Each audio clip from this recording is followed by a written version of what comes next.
Isang mapagpalang umaga po sa bawat isa. Minsan pa po ang ating pong gawain ay magbumula po sa Distrito 6 sa pangunguna po ng Pastora Cheryl Manansala. Ako po ang Pastora Christy ng Dora Faith Lamesa. Tayo pong lahat ay sama-sama po na mag-aral po ng salita ng Diyos bago po tayo dumako sa ating mga gagawin sa maghapong ito. Isang mabuting bagay po na hanapin po muna natin ang kalooban at katwiran ng Diyos bago po tayo magpasimula sa panibagong araw po ng ating buhay. Napakaganda po na nangunguna po sa ating maghapon ay ang mga instructions po ng ating Panginoon. Kaya salamat po sa Panginoon. Tayo pong lahat ay dumako po sa ating pong pag-awit, sa ating pong Panginoon. Sabayan niyo po ako sa pag-awit. Alam ko pong alam natin lahat ng awitin na ito, yung kay buti-buti mo. Let us express our love to our God. Sabayan niyo po ako. Kay buti-buti mo, Panginoon, sa lahat ng oras, sa bawat araw, ika'y laging tapat kong magmahal. Ang iyong gawa ay magpawalang hanggan. Kay buti-buti mo, Panginoon, sa lahat ng oras, sa bawat araw, ika'y laging tapat kong magmahal. Ang iyong gawa ay magpawalang hanggan. Pinupuri, sinasamba kita, dakilang Diyos at Panginoon.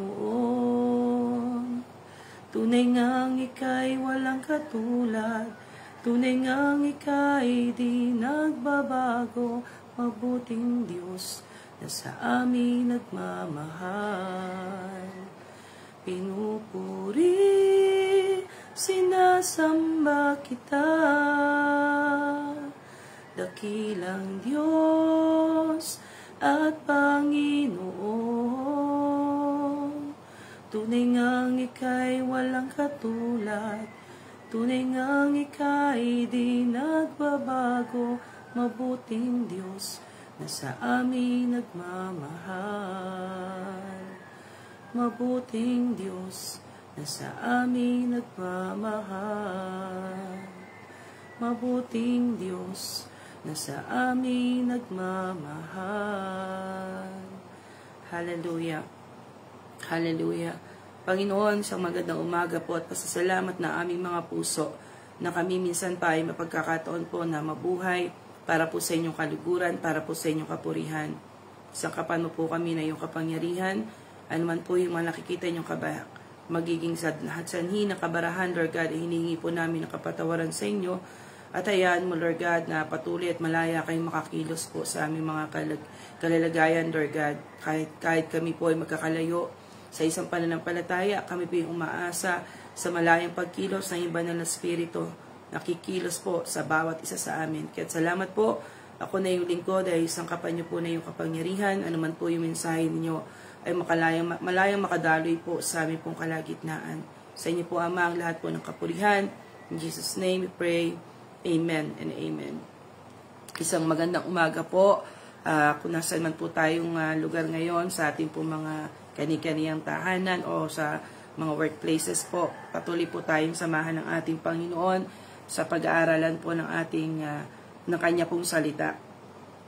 Sa inyo pong mga hawak po ng mga Biblia, tayo po ay makipagbukas po sa akin sa aklat po ng Pilipos. Pasensya na po, medyo anong boses. Pilipos 1:6. Tayo po ay sabay-sabay na bumasa sa Tagalog version po. Pilipos 1:6. Natitiyak kong ang mabuting gawang pinasimulan sa inyo ng Diyos ay Kanyang lulubusin hanggang sa araw ni Jesucristo. At sa English version po, Philippians 1:6. I am sure of this, that He who began a good work in you will bring it to completion at the day of Jesus Christ. Amen. Salamat po sa Panginoon sa Kanyang salita. Ang ating po pag-aaralan ngayon ay patungkol po sa isa sa mga katangian po ng ating Panginoon. Siya po yung Panginoon na hindi nang iiwan ng kanumang mga task na kanyang pinasimulan. Isang bagay po na siya yung kaibigan na ating pong matatakbuhan na talagang anuman yung pinasimulan niya po sa atin ay siya rin po yung magtatapos. At ito yung bagay na mabuti. Sa kalalagayan po na pagkakasulat po ni Pablo, kung mapapansin niyo po, sa pauna po mga salita, naroon yung sinasabi niyang natitiyak ko, at doon naman sa English version, I am sure of this. Nandun po ang dalawang salita na ating pong makikita sa sa kanya pong pagsasalita ng bagay na ito. Nandun po yung assurance and confidence, nandun po yung katiyakan at yung kumpiyansa nung sabihin niya na natitiyak ko. Diba? Sabi niya dito, natitiyak ko ang mabuting gawang pinasimulan sa inyo ng Diyos ay kanyang lulubusin hanggang sa araw ni Jesucristo.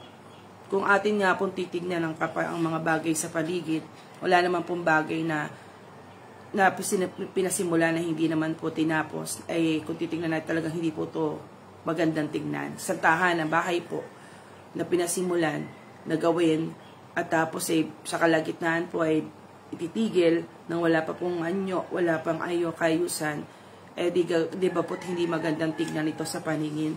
Kaya ang Panginoon po natin pinagdilingkuran ay ang hangad po sa atin ay matapos natin kung ano yung kanyang pinasimulan sa ating mga buhay.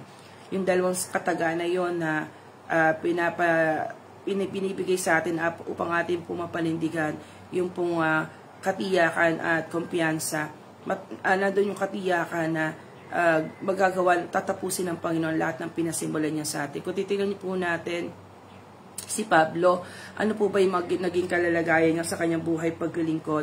Kung titignan niyo po sa 2 Korinto 12:2-4, sa inyo na lang pong pag-aaral, pakisulat na lang po 2 Korinto 12:2-4, na state po doon yung mga karanasan ni Pablo sa kanyang pagsunod sa Panginoon, sa kanyang mga ginagawa, na ang dami po niya mga pinagdaanan na bagay, na habang siya po ay gumaganap sa mga bagay na pinagagawa sa kanya ng Panginoon, samot-sari po ng mga pagsubok o yung mga bagay na kanya po pinagdaanan.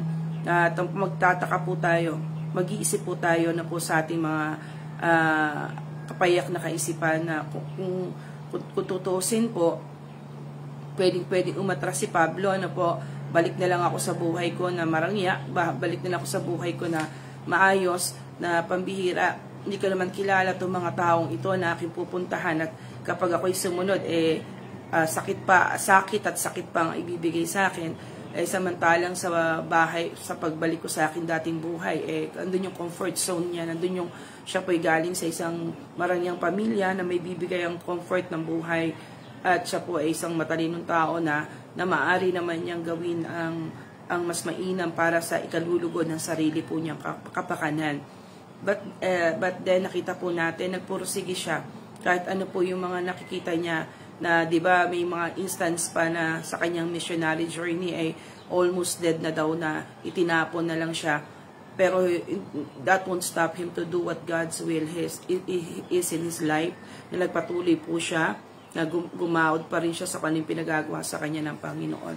Kasi nga po, nandun na po sa kanyang kalooban ang bagay na kanya pong ipinagpapasalamat ay pinagpapasalamat niya sa Panginoon na siya po ay napili. At saka meron siya pong personal encounter sa Panginoon. Di ba kung matatandaan po natin na talaga siya isa sa mga ayaw sa gawain patungkol po sa Kristyanismo at sa paniniwala kay Kristo. Pero nung nagkaroon po siya ng personal encounter with our Lord, siya na rin po yung parang makikita po natin na porsigido na magawa ang kalooban po ng ating Panginoon sa kanyang buhay. Kasi nakita po natin nandun yung assurance at confidence na tatapusin ng Panginoon kung ano yung pinasimulan sa kanya. Na kahit binubugbog na po siya, pinaghahampas siya, na nakaroon po siya ng mga karanasan sa bagyo na talagang pinaghahatawan. At meron pa siyang karanasan na siya po'y kinagat ng ahas, pero hindi pa rin siya natinag. At ang kawikaan niya siguro, to paraphrase, dahil alam niya may purpose sa kanyang Lord. Mamatay lang ako, siguro kato kaisipan niya, kahit anong gawin sa akin, hindi ako mamamatay. Mamamatay lang ako kapag tapos na ang plano ng Diyos sa aking buhay. Nawa ganito po yung ating mga kaisipan, na kung tayo pa may tatakutin sa magkabilang problema o suliranin, lagi po natin maging kaisipan na ang Diyos pa rin talaga yung pinagmumula ng buhay at sa Diyos ang pinagmumula ng lahat, na kung ano man po yung mangyayari, kung hindi kalooban ng Diyos, ay hindi naman po magaganap. Kaya balik po tayo lagi sa kumpiyansa at kapanatagan na Diyos pa rin talaga yung ating pong maaasahan po sa ating mga buhay. Yung mga salitang ito, salitang assurance at confidence. Kasi di ba po ang assurance, pag sinabing itong assurance, meron tayo sa kalalagayan na meron po tayong ilubos na katiyakan na hindi tayo nag-aagam-agam, hindi po presente ang duda. Kumbaga nandun talaga tayo sa kalalagayan na ang ating isipan ay sigurado sa ating pong mga hinahakbangan. At yung pong kumpiyansa po ay eto nga, ayun po, kawalan po ng pag-aalinlangan, kawalan ng takot sa kahinatnan ng bawat aksyon at bawat hakbang. Yun yung mga bagay po na alam natin every step of the way na kapag hinahayaan natin ng Diyos ang manguna sa ating mga hakbangin, kahit maglagay pa po ng bitag o patibong ang kalaban, alam natin na ito yung pinalalakaran sa akin ng Panginoon at no doubt and no fear, hahakbangan po natin ito. Na kahit minsan parang hindi na natin kayang tapusin, parang hindi na natin kayang ituloy ang mga bagay na ipinagagawa sa atin until we finally realize, ay natapos ko pala, kahit hindi madali, ay nagawa ko, hindi dahil sa atin po yun, no?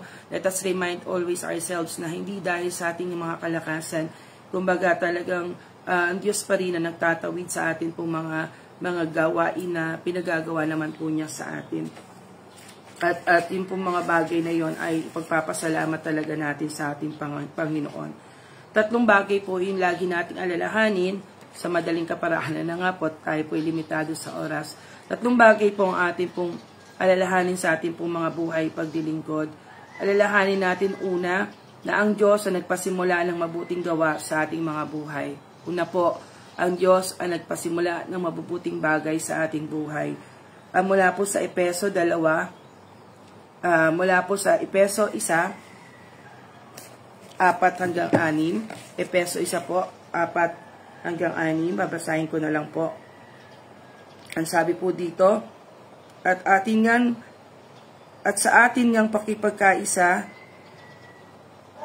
sa ating pakipagkaisang ito, tinuring na niya tayo bago panilikhan sa libutan upang maging banal at walang kapintasan sa harapan niya dahil sa pag-ibig ng Diyos.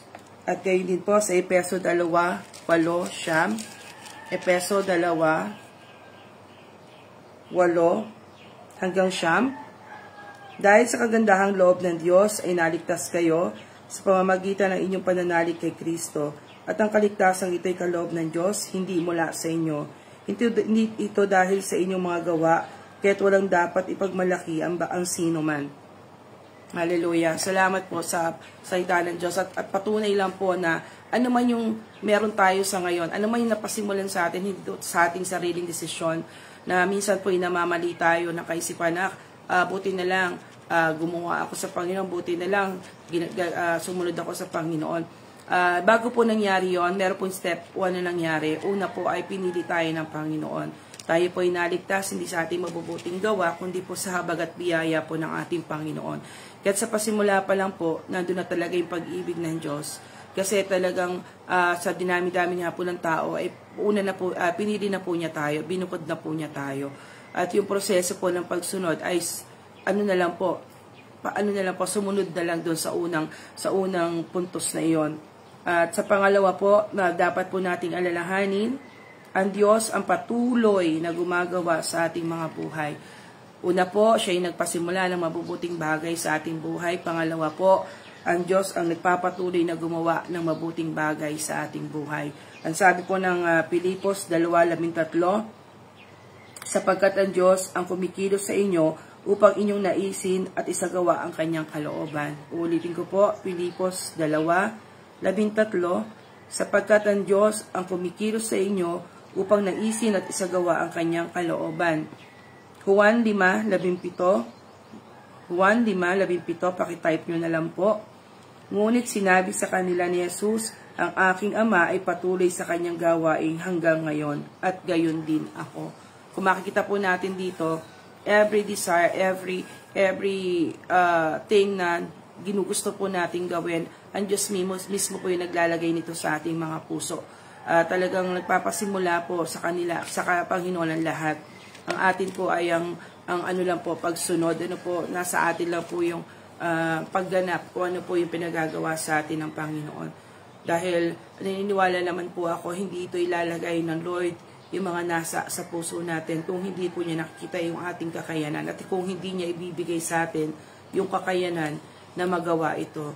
Na lagi maging tayo, maging confident enough tayo para sabing, He who began a good work in us will be faithful to complete it until the coming of our Lord Jesus. Maging panatag tayo sa ganong kalalagayan at kaisipan na kung minsan nalilimitahan na po tayo, limited na yung resources, limited na yung lakas pisikal, limited na yung mga kakayanan, pero balik tayo sa kaisipan na, hindi to pasisimulan ng Panginoon sa akin kung hindi ko to kakayanin. Siya pa din talaga yung pagbumula ng aking kalakasan. Siya pa rin talaga yung magsusupply ng mga resources, ng mga needs natin. Diba po? And my God shall supply all my needs according to His riches and glory. Lagi lang pong paalala, ano po, sabi nga madalas sa mga Kristiyano pa ay merong Alzheimer's na kakakalimot, pero paalalahanan po natin lagi ating mga sarili sa mga salita na nagmumula po sa ating Panginoon. Dahil talagang ito lang po ang ating mga kalakasan na kinakailangan at dapat po nating gamitin sa ating mga paglilingkod sa ating Panginoon. At sa huli naman po, ang sabi dito, ang Diyos din ang magtatapos. Siya nagpasimula, siya ang patuloy na gumagawa, at siya din po yung magtatapos ng lahat ng pinasimulan niya sa atin. The completeness of sanctification until our physical death or pagdating po ng Panginoong Jesus, na matatapos lang po, sabi nga po sa paglilingkod sa Panginoon ay wala pong resign, matatapos ang ating, wala pong resignation, ang ating paglilingkod sa ating Panginoon ay matatapos lamang either our physical death or by experience natin yung rapture until matapos talaga natin yung task na pinagagawa sa atin ng Panginoon. Until we finally can say mission, diba po, mission completed. Yun po yung maging ano natin na natapos na natin yung pinagagawa sa atin ng Panginoon. Kaya habang buhay po tayo ay alamin natin at siya sa atin po talaga natin ano ba talaga yung pinagagawa sa akin ng Panginoon. At wala pong ibang paraan na malaman ito, kundi din po sa kanyang salita din po magmumula ang lahat ng naisipagawa sa atin ng Panginoon. At gayon din po through our spiritual leaders kung anong dapat nating gampanin. Kaya isang bagay po na laging malinaw ang ating koneksyon. Una sa Panginoon, pangalawa po sa ating mga lingkod, sa ating mga tagapanguna, sa mga spiritual leaders natin, para matapos po natin ang ating po mga takbuhin na wala po tayong hinahangad sa ating mga puso, kundi mabigyan po natin ng kaluguran, ng karangalan, ang ating Diyos na makapangyarihan. Diyos na buhay, Diyos na nagmamay-ari po ng bawat isa sa atin. Sabi dito sa Juan 16:33, ang bagay na ito ay sinasabi ko sa inyo upang sa akin ay magkaroon kayo ng kapayapaan. Sa sanlibutan ay mayroon kayong paghihirap. Lakasan ninyo ang inyong mga loob na pagtagumpayan ko na ang sanlibutan. Amen. Sa lahat ng bagay na nakikita natin na parang tila baga ay ang hirap nito, parang hindi ko ito matatapos, tandaan po natin, paalala ng Panginoon, lakasan daw po natin ang ating mga loob dahil sa mundong ito ay napagtagumpayan na niya. Kung tagumpay po yung ating sinusundan, 100% po magtatagumpay din po tayo. Wag lang po tayong dilihis ng daan. Wag lang po tayong hihiwalay dun sa linya na pinasusundan sa atin ng Panginoon. At kung tayo po ay mananatili na nakaumpog sa puno, tiyak po yung katagumpayan po ng lahat po ng ating mga gagawin. Amen. Sabi po, lagi tayo magkaroon ng assurance and confidence that He who began a good work in us will be faithful to finish it until the coming of our Lord Jesus. Maging panatag lang po tayo na gumagawa ng may talaga sukong puso, sukong sukong puso, sukong kaisipan na walang hinahangad, kundi maging kagamit-gamit para po sa ubasan, para po sa kaharian ng Panginoon. At yun po, pag ganun po yung ating mga kalalagayan, tiyak po ang katagumpayan. Kaya salamat po, kagaya ni Pablo, sino ba yung mga taga-Pilipos para pag malasakitan niya, sino ba yung mga pinuntahan niya mga lugar para pag malasakitan niya, kung siya lang po, sa sarili lang po niyang damdamin ng paiiralin, sa dami niya na pong naranasan, pwede nang mag-ayawan. Pero sa kanya po, alam niya na ito yung gusto ng Panginoon gawin ko. This is the very purpose that God had created me. Bakit ako hindi tutugon? Kaya ganun po, hanapin natin kung ano yung dahilan, ano yung pinagagawa sa atin ng Panginoon. At pag iyon ay pinagawa sa iyo ng Panginoon, tiyak, tatapusin iyon ng Panginoon. Tandaan natin yung tatlong bagay. Ang Diyos na nagpasimula ng mabuting bagay sa ating buhay. Ang Diyos din ang patuloy na gumagawa ng paraan para tayo po'y makapagtagumpay. At Diyos din po yung tatapos ng lahat ng bagay na ito. Ano po tayo, instrumento lang po tayo. Ang Diyos pa rin po ang babalikan natin. Diyos pa rin ang lahat ng papuri at parangal. More of God and less of us. Lagi po yung maging kaisipan natin na tayo po'y kasangkapan lamang. Ang Diyos pa rin talaga po ang karapat dapat na tumanggap ng lahat ng papuri at parangal. Kaya't magandang umaga po muli sa bawat isa.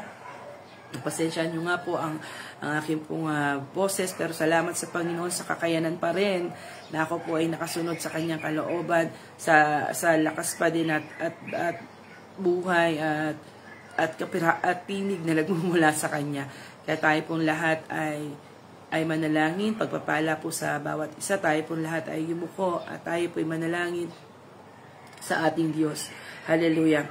Ama naming Diyos na makapangyarihan sa lahat, maraming pong salamat sa pagkakataong ito na minsan pa kami, O Diyos, ay nakapakarinig na iyong salita na nagbibigay sa amin ng kalakasan at hamon, Lord God, na kung naman po yung aming gagawin para sa inyo, ay kayo mismo naglagay nito sa amin. At kayo din ang magbibigay ng kakayanan matapos namin. At tiyak na kayo yung magtatapos kung naman po yung pinasimulan nyo sa amin. Maraming salamat sa inyo, Lord God. Maraming salamat sa kaligtasan. Maraming salamat, Panginoon, sa mabubuting bagay na ipinaparanas niyo po sa amin, kahit po sa mga hindi masyadong mabuting bagay, pero alam namin, Lord, lahat ng kaganapan sa buhay namin, ang nais mo, Lord God, ay mapabuti kami lagi. Lahat ay may dahilan. Ang nais lang namin ninyo ay kami matutong magtiwala, maniwala at umasa sa inyo, Lord God. Yung katiyakan at kumpiyansa na naroon kayo every step of our way, Lord God, na hindi nyo kami iwan, hindi nyo kami pinababayaan. Ranas namin iyon, Panginoon, at patuloy nyo pa po yung pinaparanas sa amin. Lord, hanggang sa kawakasan ng aming mga pagsunod sa inyo, Panginoon, natitiyak po namin hindi nyo kami pababayaan. Kaya Lord God, salamat po sa buhay na ito.